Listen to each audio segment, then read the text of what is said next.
朋友们，晚上好。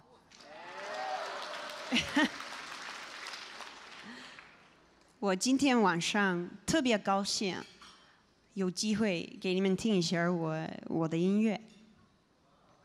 第一首歌曲名字就是第一首歌曲是美国非常非常传统的一首歌。这首歌曲的名字叫《Bright Morning Stars》，明亮的晨星。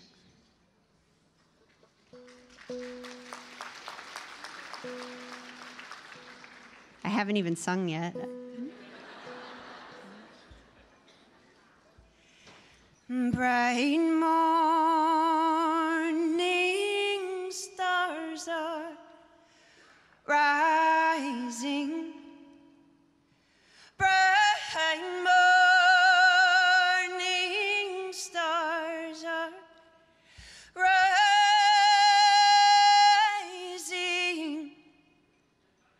Bright morning stars are rising.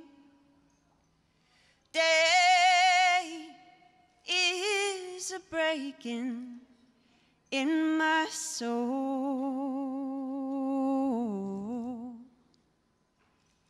And where are our dear fathers? Oh, where are our dear fathers?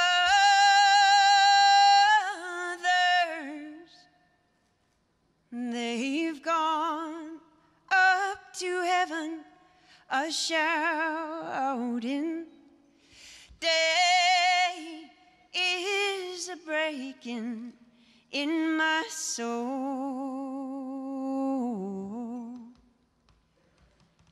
And where are our dear mothers? Oh, where are our dear mothers?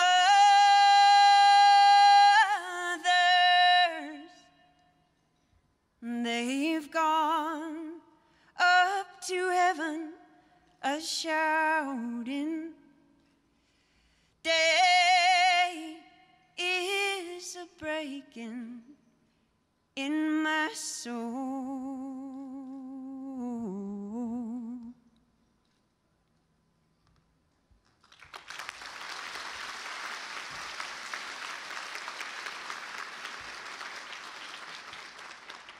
This is a song that I traveled to West Virginia to learn from an old lady living in the mountains. And she said that she learned it from her grandma, and her grandma learned it from her grandpa. And her grandpa said the song came from Scotland. The banjo came from Africa.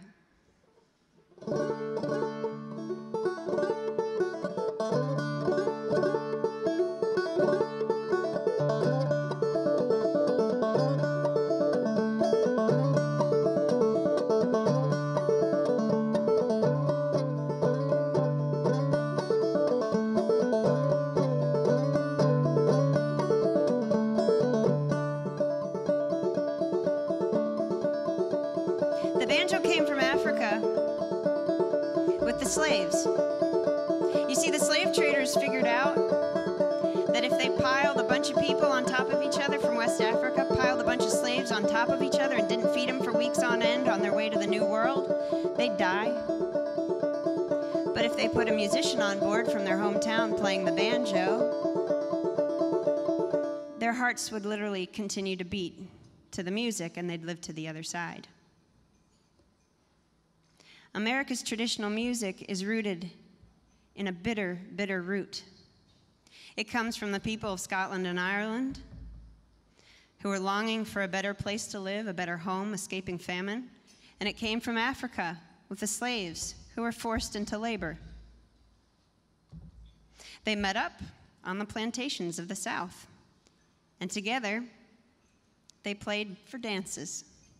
And you had the sound of the old banjo being picked by a West African with this syncopated trance-like groove, and you had the melodies and the lyrics and the balladry from Scotland and Ireland riding on top of it. And that's what became American music, and it became country music. It became bluegrass music. It became the blues. It became jazz, and it became what we know today as rock and roll. I'm going to sing a blues song for you. It was recorded by Blind Willie Johnson in the 1930s.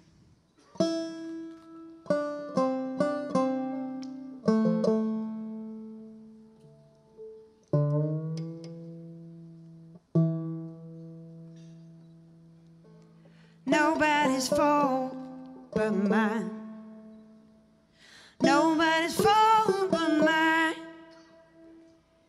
If I die and my soul be lost, it's nobody's fault but mine.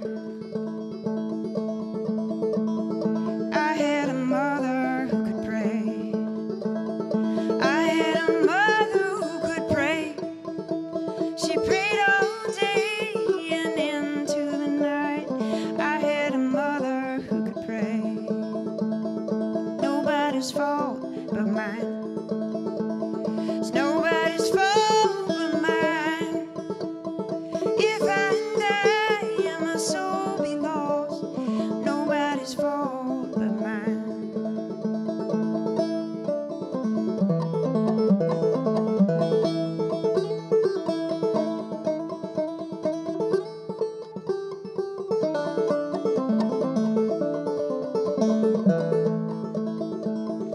I had a mother who could sing. I had a mother who could sing. She sang all day and into the night. I had a mother who could sing. Nobody's fault but mine. Nobody's fault but mine. If I die and my soul be lost, it's nobody's fault but mine.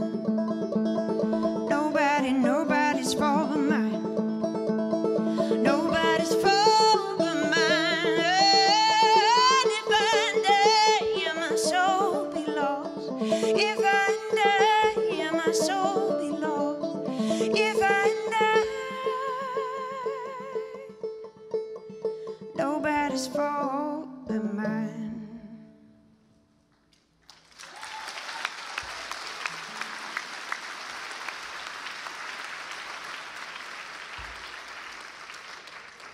So you're probably thinking to yourself right now, this girl really likes old American music. What is she doing here? If it wasn't for China, I wouldn't know any of this about America. If it wasn't for China, I wouldn't have found out what I think is so beautiful about my own country. You see, the first time I went to China was in 1995. I saw a poster on the wall of my university cafeteria, and it said, "Study Chinese in China." And I thought, that sounds interesting. I'll go. Why not go to the other side of the planet? So I went. We went to Fudan University, Fuda, for 7 weeks. And yeah, that guy likes Fudan University. And I hate to tell you, but the truth is, the first time I went, Shanghai was half built. There were cranes everywhere. I mean, it was so polluted.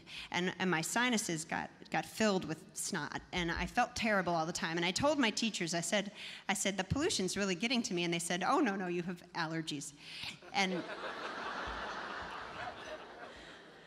I was just constantly with people. They were everywhere, people everywhere. And everybody that I talked to, the only Chinese people I met were students, Chinese students trying to practice their English on me.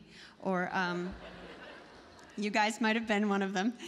And nothing wrong with that. Or Chinese merchants. And back then, they were just ruthless. I mean, pulling on my hair and poking me, cheaper for you, you know. And I was just like, oh my gosh, this place is driving me crazy. And I went back home to Minnesota, and I thought to myself, good riddance. I mean, my nose is full of snot, and I can't talk to anybody, and the language is really hard. I'm not going to go back. I had this poster of Gandhi on my wall. And every night when I would go to sleep, I looked at Gandhi. And every morning when I woke up, I looked at Gandhi. And I started having trouble sleeping. And this one morning, I woke up and I saw Gandhi. And he had this serene look on his face. And I saw myself. I saw that I was disenchanted with 1.3 billion people on the face of the planet. And I knew this wasn't okay. I knew I had to go back. I went back. I went to Sichuan. I went to Chengdu. Anybody from Chengdu?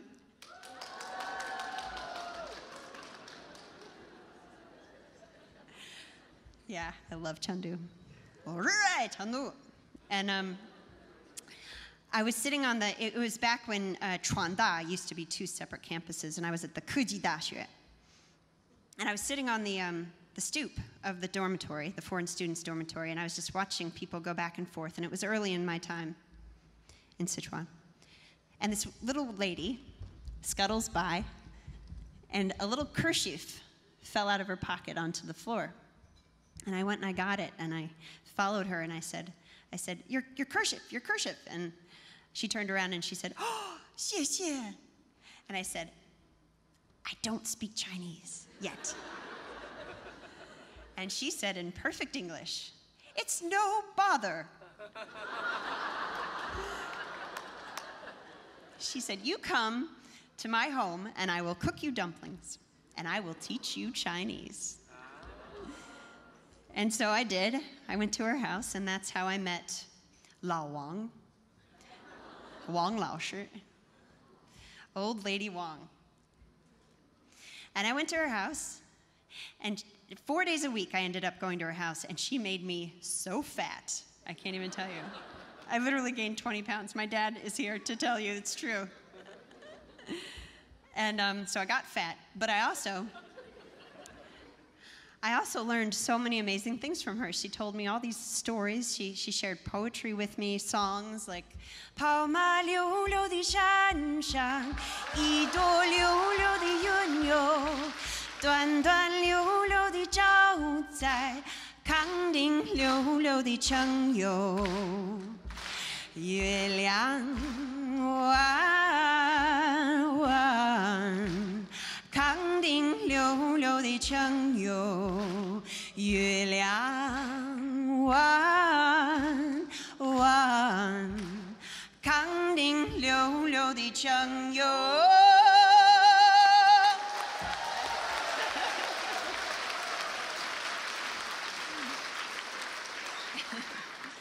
That's fun to have you sing along. And she shared stories with me, her journey to the West, and she shared personal stories with me. This one day, it was late in the winter, and winter in Chengdu can be very long because the sun hides. And it was late in the winter, and I was walking to Laowang's house, and I passed by a guy who was selling plum blossoms on the side of the road. And I bought one for her, and I took it to her door, and I was very proud. I held it out, and she answered the door, and she saw the plum blossoms, and she smiled, and then I could tell something was wrong. Her eyes looked to a distant place. And I said, Laowang, 怎么回事啊? She said, it's nothing. Come in, come in, come in. And we sat down at her little old rickety wooden table, the picture of Guan Yin behind her. And she said, I have a story to share with you. During the Cultural Revolution, my son was sent away to a farm to labor. He had been there for many years. It was late in the winter. And I was walking around the corner from my house, the corner that I walk around every day. And I almost missed it. Could have been a snowflake. But then I saw it. It was a plum blossom. It was the very first plum blossom. And it told me that winter would be over soon. And my heart filled with warmth. And I thought of this poem. 墙角树枝梅，凌寒独自开。遥知不是雪，为有暗香来。She said, this plum blossom reminds me of this poem. And it reminds me of the moment that afternoon that I walked up to my door after I rounded the corner and had seen the plum blossom, and there was a note waiting for me on the door. And it said, your child has died working noble work for the party. It said, I will never forget these words. And a tear streamed down her face. I started to cry. And I knew in that moment that a piece of my heart would always be with old Lady Wang, and it would be in that room with her and with those songs and with those poems. She saw me crying and she said, it is the end of a long winter, you know. And at the end of a long winter, we sing a song, 太阳出来, the sun has come out, 喜洋洋, and we are happy. 太阳出来喽儿，喜洋洋哦，浪落，潮起边南浪浪在，光在上山岗哦，浪落。手里拿把篓儿，开山斧哦，浪落，不怕虎把浪浪在，光在后车浪哦，浪落。走了一山路儿，又一山哦，浪落，这森出了浪浪在，光在那山来哦，浪落。太阳出来喽儿，喜洋洋哦，浪落，潮起边南浪浪在，光在上山岗哦，浪落。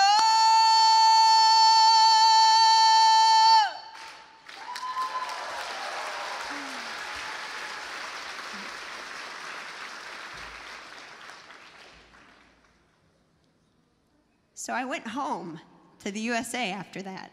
I went home with a heart full of old Lady Wang. She didn't just teach me the shapes and sounds that should come out of my mouth that are Chinese. She let me into her heart.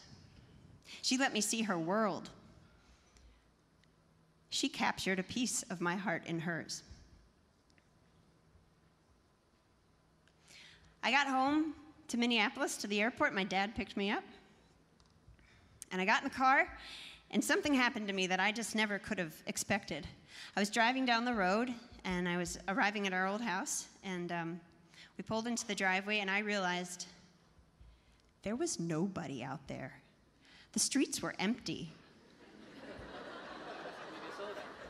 Like, I think I heard a dog bark. And I was thinking, where are all the people?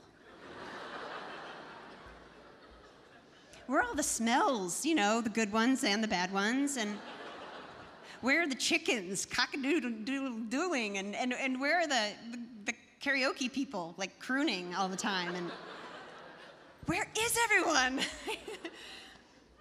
And I felt weird. And I felt like a foreigner. And I cried. I was just really totally thrown off. I felt like a foreigner. And I just spent 6 months being called a foreigner, so I was really confused. And I went into the house and, you know, later that night turned on the TV, and everything I heard about China on the TV, on the media, was about this fearful stuff, about power, you know, and economy and politics and finger-pointing, and I just never saw it in that light before. I thought, surely they just haven't met old Lady Wang, you know? And then I called my relatives and my aunt and uncle, and they answered the phone, and they said, oh, Abby, we're just so glad you're back safe and sound. how was Japan?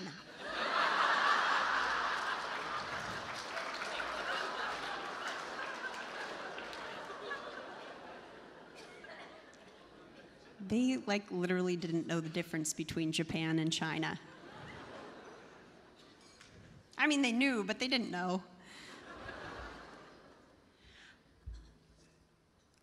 I was worried. I was disappointed. I was afraid that my country was ignorant and shallow.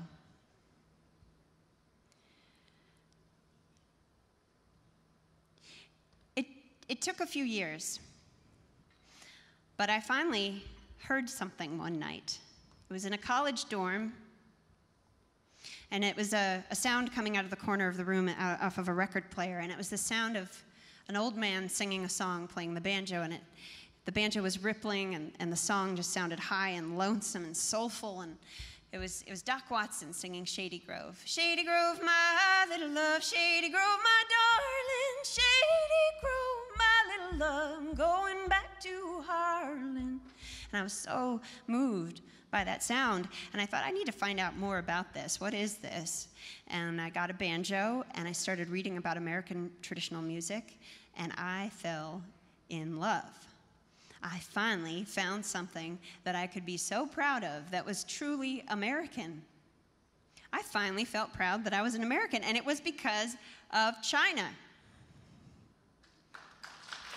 It's true.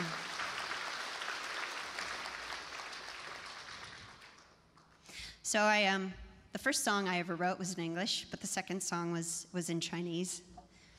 I was sitting around reading some poetry out of an old workbook from Middlebury one night, and I read the poem 慈母手中线，游子身上衣. The Laksha kids did it so beautifully earlier tonight, and I thought to myself, 游子吟, Song of the Traveling Son. What would it be if it was the Song of the Traveling Daughter?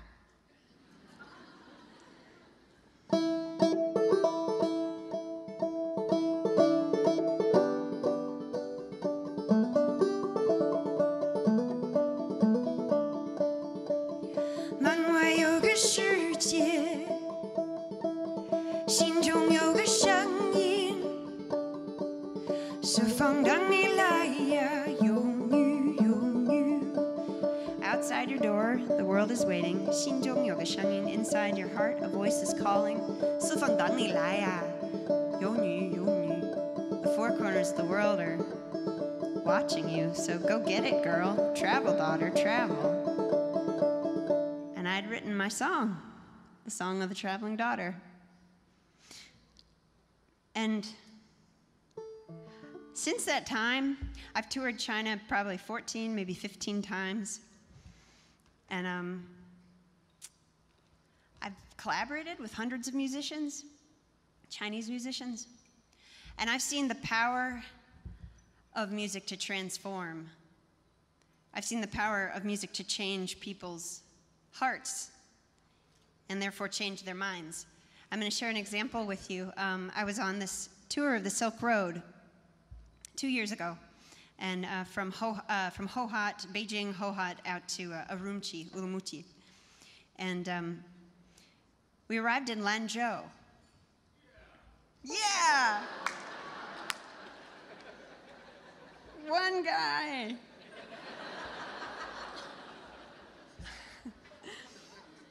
And I asked the local Wenhuabu, the local Ministry of Culture, if they could provide someone to collaborate with us. And so they said, we found the best erhu player in town. He came into the rehearsal room, and he was an elderly gentleman. And he looked very, well, not happy to be there. I was a little afraid of him. And the first thing he said to me was, 中国人和美国人不会合作音乐。我们的音乐太不一样。Thought, okay. Well, would you play me some of your Chinese music? So he pulled out his erhu, and he was amazing. And the 5 musicians I was with, we all pulled out our instruments, and we tuned up to his instrument, and we started playing with him. And if he hadn't had such a frown, I might not have noticed, but there was a little smile, a little one. And at the end of the song, we started right away into playing Bright Morning Stars. And there was this big opening in the middle of the song, and I said, would you add some melody here? And he started playing the most beautiful Tibetan melody. And there's a video here I want to share with you that shows us performing that night for 1,400 people.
He smiled at the end. Did you see that?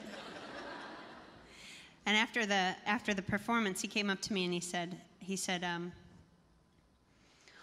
今天晚上我发现了，也不是美国人和中国人不会合作音乐，音乐就是心和心的合作。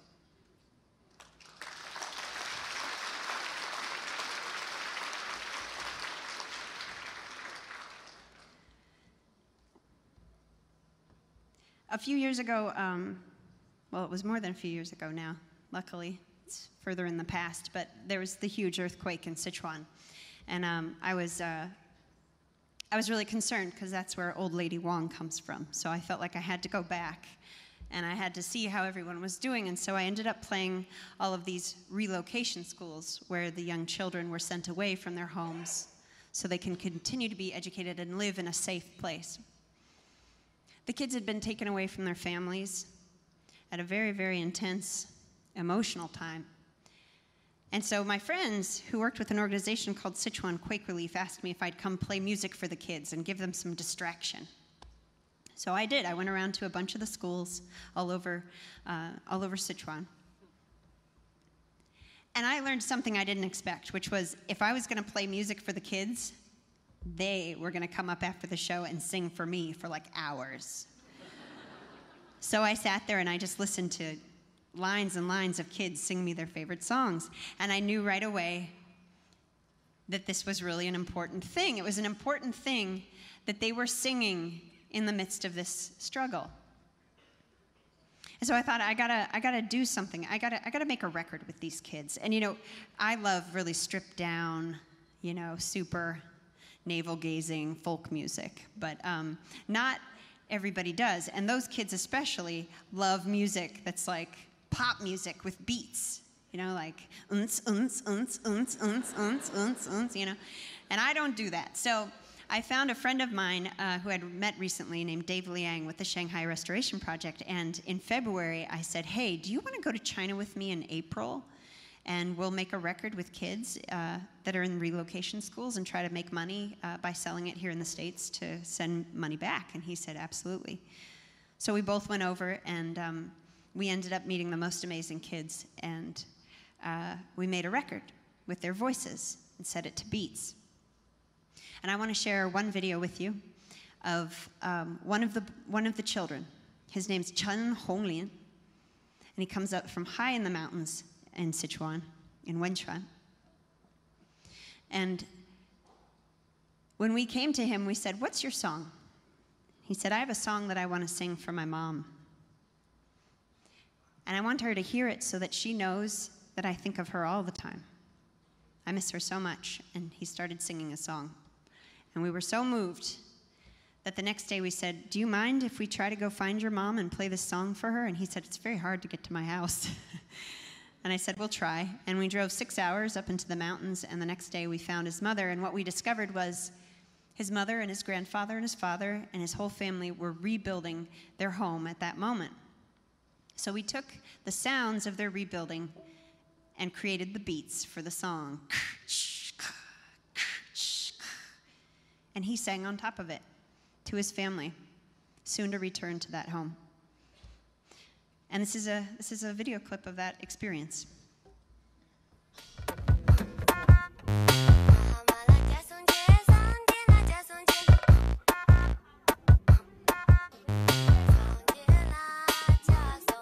So we're at Chen Honglin's house, up high in the mountains, and this is his mom, 他的母亲, and she just gave us a bunch of tea that they grew themselves.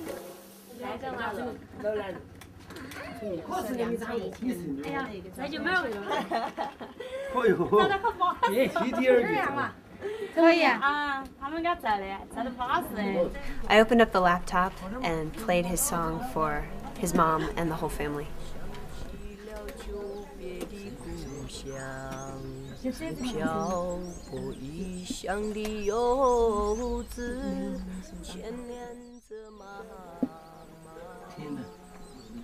明月啊，明月，请你等等，请你等等我。声音就来听着人家声音。捎给你，送给我的妈妈。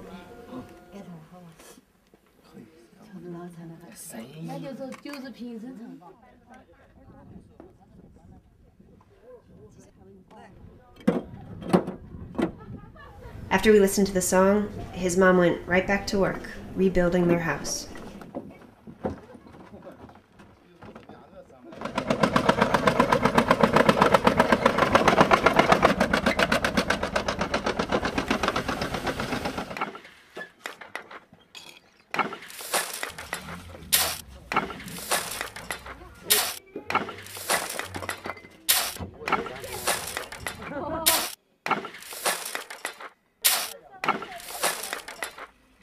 Laowang 夜空的明月，荡起了久别的故乡。漂泊异乡的游子，眷恋着妈妈。明月啊，明月，请你等等，请你等等我。 我想把思念捎给你。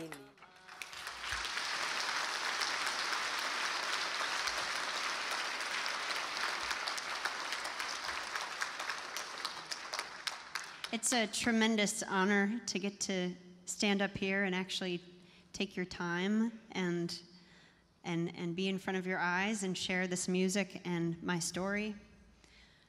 I want to thank you guys from the bottom of my heart for being old lady Wangs to other young people, for helping them come of age, for helping them realize who they are, where they come from. Thank you for teaching them more than just the shapes and sounds that need to come out to sound like Chinese, but for teaching them that there is a world, an absolute huge world, that is just waiting for them to engage. Thank you for teaching them to connect with the hearts of these other wonderful people on the other side of the planet that really aren't that far away. Thank you so, so, so very much.